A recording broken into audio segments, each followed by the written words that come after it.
भाइयों बहनों नमस्कार। All India anganwadi news channel में आपका स्वागत है। चैनल से जुड़ने के लिए नीचे दिख रहे रेड कलर के सब्सक्राइब बटन पर आपको सबसे पहले क्लिक करना है। फिर साइड में एक नोटिफिकेशन बेल यानी घंटी बन के आएगी, उस पर जब आप दबाएंगे तो 3 घंटी आपको दिखेंगी, जिनमें सबसे ऊपर ऑल वाली घंटी आप लोगों को दबा लेनी है।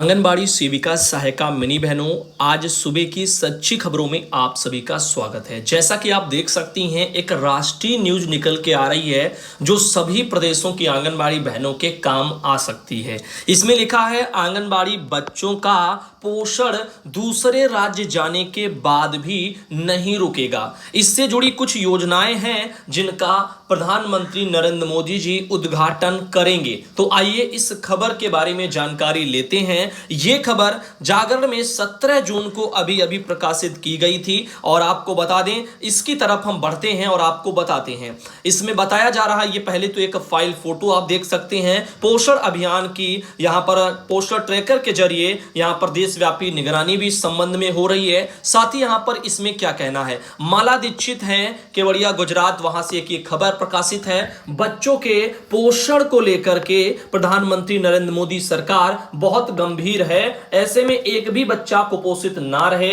आंगनबाड़ी केंद्रों में रजिस्टर्ड बच्चों का पोषण किसी तरह प्रभावित ना हो, इसके लिए समुचित प्रबंध किए गए हैं। अब चाहे कोई बच्चा एक राज्य से दूसरे राज्य क्यों ना माइग्रेट हो जाए, लेकिन उसका पोषण नहीं रुकेगा। अपने राज्य के आंगनबाड़ी केंद्र में मिल रहा पोषण दूसरे राज्य की आंगनबाड़ी में भी उसको मिलेगा। केंद्र सरकार ने सभी राज्यों से कहा है कि वे सुनिश्चित करें कि माइग्रेट हुए बच्चों का पोषण अभियान ना रुके। यानी केंद्र सरकार साफ शब्दों में कह रही है सभी राज्य सरकारों से कि मान लीजिए एक राज्य से बच्चा पलायन करके दूसरे राज्य में जाता है तो वहां पर उसको जो है पोषण सामग्री मिल रही है कि नहीं, पोषण अभियान से लाभान्वित हो रहा है कि नहीं, इसके बारे में वो सुनिश्चित करें। साथ ही इनका कहना है गुजरात के केवड़िया में केंद्रीय महिला एवं बाल विकास मंत्रालय की ओर से 8 साल की उपलब्धियों के बारे में शुक्रवार को कार्यक्रम का आयोजन किया गया था। इसमें आंगनबाड़ी बच्चों के पोषण अभियान की देशव्यापी निगरानी के बारे में जानकारी दी गई थी और केंद्रीय महिला बाल विकास मंत्री जो स्मृति ईरानी है, इन्होंने पत्रकारों से बातचीत की, जिसमें कहा कि अगर कोई एक राज्य से दूसरे राज्य में बच्चा माइग्रेट कर जाता है तो आंगनबाड़ी में दर्ज बच्चों का पोषण अभियान नहीं रुकता है। पोषण ट्रैकर के जरिए बच्चे के पोषण के बारे में अपडेट जानकारी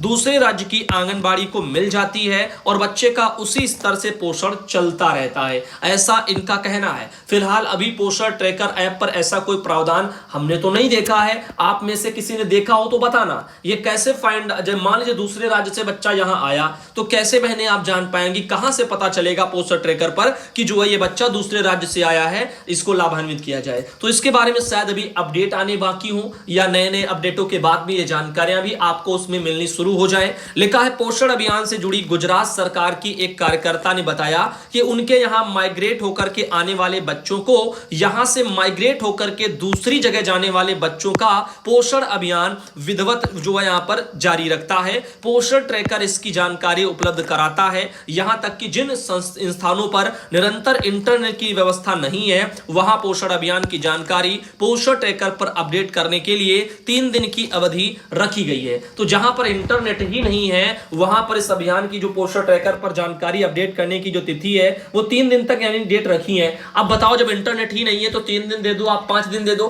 क्या आंगनबाड़ी कार्यकर्ता वहां की अपना जो है किराया भाड़ा लगा करके किसी दूसरी जगह कई किलोमीटरों दूर जाएंगी जहां पर इंटरनेट की सुविधा होगी, तब इन कामों को करेंगी? तो आखिर कब तक ऐसा चलेगा? तो पहली बात तो हर जगह इंटरनेट बहुत ही जरूरी है। जैसे जीने के लिए ऑक्सीजन जरूरी है, वैसे ही आज के जमाने में अब इंटरनेट जरूरी है। ये एक कड़वा सत्य है। बिना इंटरनेट के दुनिया बेकार लगने लग जाएगी। यकीन मानो, अगर मान लीजिएगा 24 घंटे के लिए इंटरनेट सेवाएं ठप हो जाए तो आप सब क्या करेंगे? हर कोई इंसान सुबह से शाम तक जो है मोबाइल में या कहीं पर भी इंटरनेट के माध्यम से ही चीजों को देखता है। अब वो जमाना चला गया जो फोन में वीडियो लोग भर लेते थे और उसके बाद उनको देखा करते थे। वैसा नहीं है, अब जो भी देखते हैं सब ऑनलाइन इंटरनेट से ही देखते हैं। अब देखिए, इस योजना में खर्च होंगे 800 करोड़ बताए जा रहे हैं, पैसे भी खर्च होंगे। तो प्रधानमंत्री मोदी जी 18 जून को गुजरात में पोषण अभियान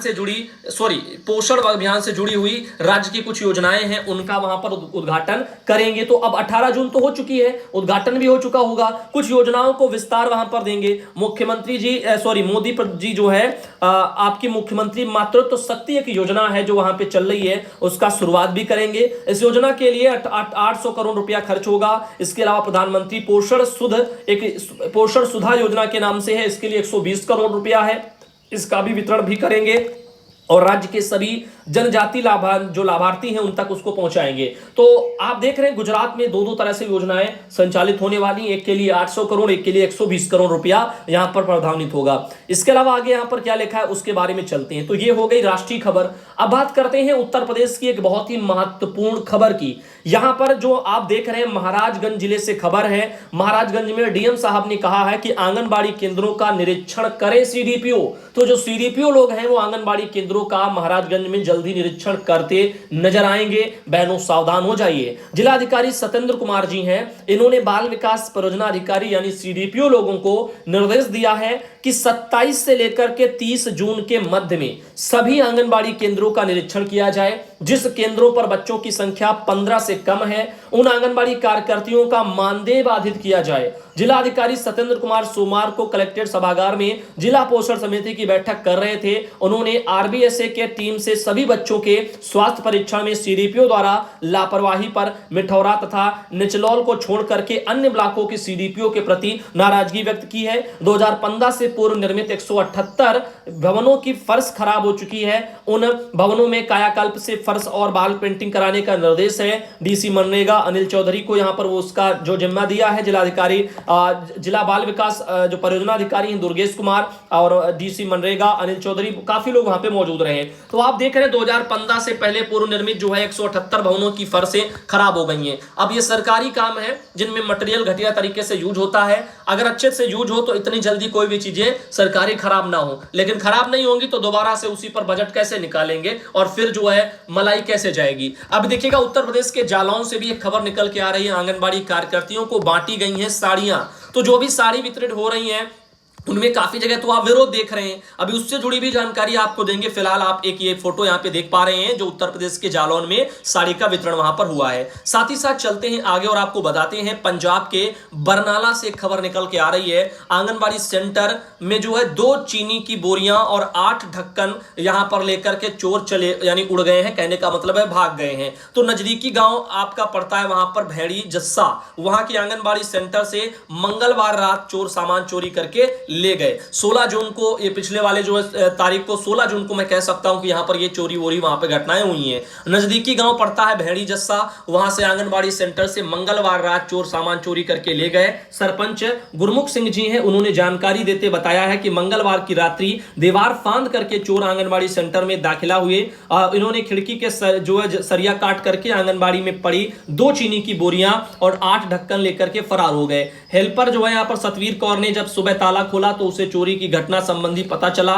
पंच काका सिंह, सुखविंदर सिंह, निर्भय सिंह, रणनीत कौर, काफी लोग वहां पर जो है मौजूद रहे हैं और यहां पर जो है परमजीत कौर, इन सब ने मांग की है कि चोरों को जल्द से जल्द वहां पर पकड़ा जाए, क्योंकि अगर पकड़े नहीं जाएंगे तो चोरी को और आगे तक ये वारदात देंगे। आज ये बहन कल कोई और बहन ऐसे जो है चोरी का शिकार होती जाएंगी। इधर उत्तर प्रदेश के सीतापुर से एक खबर निकल के आ रही है। यहां पर कुपोषण दूर करने की जिम्मेदारी उठाने वाले आंगनबाड़ी केंद्र खुद बीमार नजर आ रहे हैं। आपको हम तस्वीरों में एक सेंटर की फोटो दिखा रहे हैं। आप देखिएगा ये ऐसे सेंटर अगर होंगे तो ये बेबी फ्रेंडली कैसे बन पाएंगे। गवर्नमेंट सपना देखती है बच्चों के हिसाब से आंगनबाड़ी सेंटरों को बनाने के लिए, ताकि जो प्री प्राइमरी का पठन पाठन है वो बढ़िया तरीके से हो पाए। अब देखिएगा सेंटर का हाल कुछ ऐसा है। इसमें कहां पर पेंटिंग नजर आ रही, कहां पर क्या नजर, सिंपल तरीके से भी जो है सेंटर जर्जर अवस्था में है। नीचे आप देखिएगा यहाँ पर प्लास्टर जो है टूटा फूटा है। दरवाजे के पास यहां पर टूटा है, दरवाजा में भी देखिए बीच का इतना दरवाजा यहां से भी गायब है। ऐसे जो है आलम है सरकारी जो है यहाँ पर चीजों के विभागों के जो कमरे वमरे हैं, चाहे आंगनबाड़ी सेंटर के ले लो चाहे प्राथमिक विद्यालय ले लो, जगह जगह ऐसी ही चीजें देखने को आपको मिलती रहती हैं। खैर सीतापुर में बता रहे हैं आंगनबाड़ी केंद्र बदहाली के शिकार में है और जर्जर अवस्था में है। कहीं पेयजल की सुविधा नहीं है। ज्यादातर केंद्रों का संचालन परिषदीय स्कूल परिसर में किया जा रहा है। कुछ केंद्रों के निजी भवन भी हैं, फिर भी अवस्थाएं उनमें व्याप्त है। नए केंद्रों का निर्माण भी अधर में लटका हुआ है। वहीं जो भवन बन गए हैं वो हैंडओवर के इंतजार में, यानी बन गए हैं तो हैंडओवर नहीं हो रहे हैं और कुछ जो है अभी बन रहे हैं तो वो बन ही नहीं रहे हैं, यानी यानी प्रस्तावित हैं, अधर में लटके पड़े हुए हैं, आगे उन पर भी कुछ नहीं हो रहा। अब इस तरह से मटेरियल का नुकसान और साथ ही साथ सेंटरों की जो है देख रेख नहीं हो पाती है। अगर हैंडओवर नहीं होंगे तो अच्छे तरीके से संचालन नहीं होगा, जिस उद्देश्य के साथ बनाए जा रहे हैं उनकी पूर्ति नहीं होगी। ये हिम्मतनगर, जयपालपुर, गाजीपुर द्वितीय केंद्रों में हैंडपंप नहीं है। अंबरपुर, बेसारपुर वगैरह जो है आपका जयपालपुर, इनमें पानी की टंकी की व्यवस्था नहीं है। रनुआपारा में टंकी की पाइप टूटी है। गाड़ी रावा में जो है शौचालय में पानी की सुविधा नहीं है। जजौर में शौचालय ढह चुका है और अनवरपुर केंद्र पर हैंडपंप लगा है पर दूसरी पानी यहां लिखा है पर दूषित पानी वहां पर उनका कहना आ रहा है, ऐसे में कोई पानी वहां पर पीता ही नहीं है। अब देखिएगा इस तरह से ये आलम बना हुआ है। सरकार बिजली पानी शौचालय को लेकर के बहुत जो है यहां पर प्रयास कर रही है, लेकिन अभी यहां पर जिम्मेदारी से कतरा रहे हैं। अभी सिचुएशन ये बनी हुई है। सीडीपीओ सिंधौली रीता प्रभाकर ने बताया है कि जिन केंद्रों की मरम्मत चल रही है यानी जरूरी है उसकी सूची वीडियो को भेजी है। जहां नहीं बने हैं इसकी जानकारी एसडीएम को दी है। नए केंद्रों को हैंडओवर करने को पत्र लिखा है। वहीं जिन केंद्रों पर जरूरी सुविधाएं नहीं है उसके बारे में अधिकारियों को बताया है। प्रयास है कि बेहतर सुविधाएं मिले, तो प्रयास है, लेकिन प्रयासों में अगर थोड़ा और प्रयास हो तो यहां पर 4 चांद लग जाएं। लेकिन यहां पर जो थोड़ी बहुत लापरवाहियों के चलते ये अवस्थाएं बराबर बनी रहती हैं। प्रयास होते रहते हैं लेकिन नतीजे नहीं निकल पाते। इधर आप देख रहे हैं यहां पर ये कुछ है, काशीपुर, रायपुर, देवसिंह तमाम है, यहां पर इन सबको हैंडओवर नहीं किया गया। 57 केंद्र के लिए भूमि की तलाश जारी है। इस तरह से ये सब यहां पर नाम वाम आए हैं, तो इन स्थानों पर केंद्रों के लिए भूमि चयनित करने को पत्र भी यहां पर भेज दिए गए हैं। फिलहाल अब देखते हैं आगे क्या होता है। झारखंड के सिमडेगा से भी एक खबर आ रही है, तो झारखंड के सिमडेगा वगैरह में आंगनबाड़ी केंद्र जर्जर अवस्था में देखने को मिला है। वहीं दूसरे भवन में यहां पर आंगनबाड़ी केंद्र चलता है, इसकी जानकारी मिल रही है। अब आप यहां पे आप देख सकते हैं झारखंड का एक ये जर्जर अवस्था में आंगनबाड़ी केंद्र, तो यहां पर नल की हाल आप ये देख रहे हैं, नल में ऊपर का कुछ है ही नहीं। अब यहां पर शौचालय टाइप का भी ये भी देखिए और आंगनबाड़ी केंद्र का पहले हाल देखिए। ये प्लास्टर जो भी है वो सब यहां पर छूट छूट करके नीचे गिर रहा है, ईंटें दिख रही हैं और इतना पुराना और इतना काई जंग लगा हुआ सेंटर दिख रहा है। सफाई का कोई भी यहां पर 1% भी जो है यहां पर देखने को आपको नहीं मिलेगा। इस तरह से कुछ भवन है जो अपनी स्थितियों को बयां कर रहे हैं, जिनको मरम्मत की काफी जरूरतें हैं। अब देख रहे हैं यहां पर एक ये जानकारी, सरकार छोटे छोटे बच्चों के विकास, पोषण और आरंभिक शिक्षा के लिए विशेष जोर दे रही है। आंगनबाड़ी को मॉडल बना करके उसे आधुनिक स्तर की सुविधाएं दी जा रही हैं, परंतु अब भी ऐसे आंगनबाड़ी केंद्र हैं जिनकी स्थिति अत्यंत दयनीय है और खस्ता हाल में दिखाई दे रही है।